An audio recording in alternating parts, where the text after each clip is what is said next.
Petit récap sur les textures basiques dans Blender. Alors en général, avant de passer au texturing, on va positionner d'abord les lumières et on va régler les paramètres de rendu du logiciel.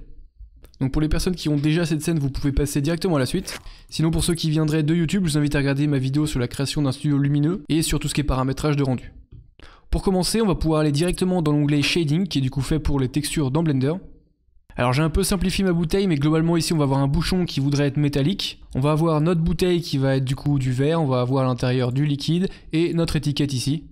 Donc finalement on va pouvoir utiliser les 4 types de matières de base qui sont intéressantes en général.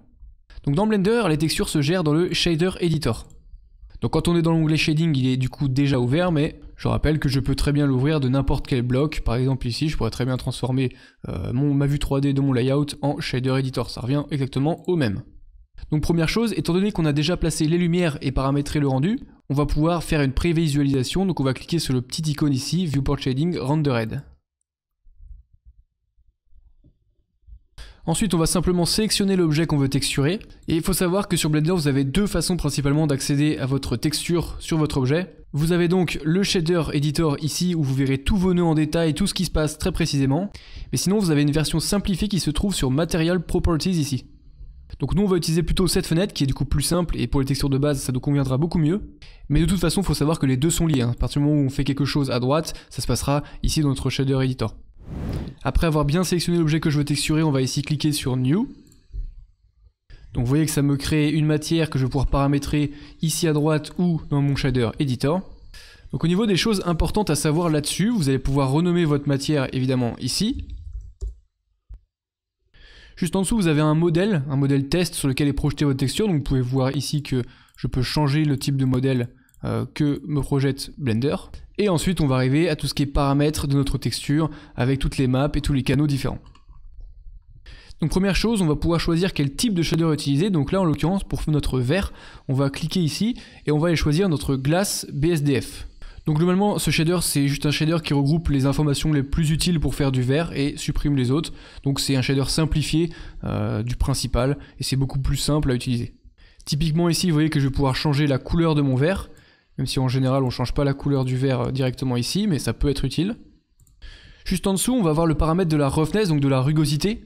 Alors celui-là, retenez bien comment il fonctionne parce qu'il est hyper utile et hyper utilisé en 3D, c'est la base pour faire une matière réaliste. Et simplement, une matière qui a une rugosité de 0, c'est une matière qui ne floute pas du tout les rayons lumineux qui rebondissent dessus. Typiquement, un miroir aura une roughness de 0. A l'inverse, une rugosité de 1 va flouter tous les rayons lumineux, ce qui fait qu'on va plus du tout voir le décor à travers, et on va avoir quelque chose de très très rugueux, très très plastifié. Donc évidemment cette roughness, on va la faire varier en fonction du résultat qu'on veut obtenir.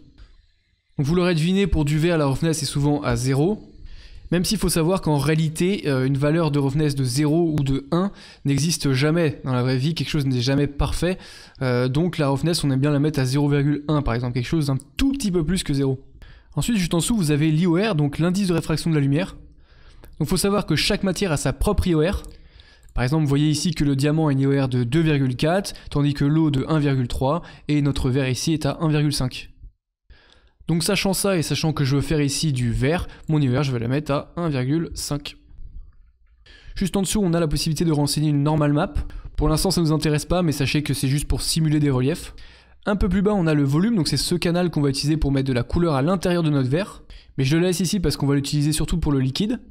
Le displacement, ça va être pareil que pour les normal maps, ça va être pour créer des reliefs, mais cette fois-ci en bougeant réellement la géométrie de l'objet, donc pour l'instant pas utile. Ensuite, on va commencer à aller dans les paramètres de l'objet, donc globalement on va passer tout ça. Tout ce qui nous intéresse ici, nous, c'est de cocher l'option Screen Space Refraction. Donc en fait là on va bien préciser au logiciel de réfracter ce qui se passe dans la scène, donc les objets de la scène et pas seulement les rayons lumineux qui sont envoyés par les lumières et l'HDRI. Voilà pour le vert, on va pouvoir passer maintenant au liquide, donc ce que je vais faire c'est que je vais cacher mon étiquette temporairement. Et là vous avez compris le truc, on va ici cliquer sur New, on va aller chercher dans Surface du vert. Donc en général on est d'accord, l'eau a une roughness très faible. Et on sait aussi, on a vu ça tout à l'heure, que son IOR est à peu près de 1,325. Donc pour ajouter une couleur cohérente au liquide, ça se joue dans volume ici. On va cliquer et on va aller cliquer sur volume absorption. Alors vous voyez que j'ai deux nouveaux paramètres qui sont apparus ici, et en parallèle, vous voyez que dans mon shader editor, j'ai bien un nœud qui s'est accroché au bon endroit, donc vous voyez bien que ces deux choses sont liées. Et là, je vais pouvoir choisir la couleur que je veux injecter dans ce volume. Et juste en dessous, sa densité. Donc globalement, plus j'augmente la densité, plus c'est foncé, ou autrement dit, moins ça laisse passer les rayons lumineux finalement. Donc voilà pour les matières transparentes, on va pouvoir maintenant revenir sur la matière de base, par exemple pour faire une étiquette, pour faire du papier ou quelque chose de très simple.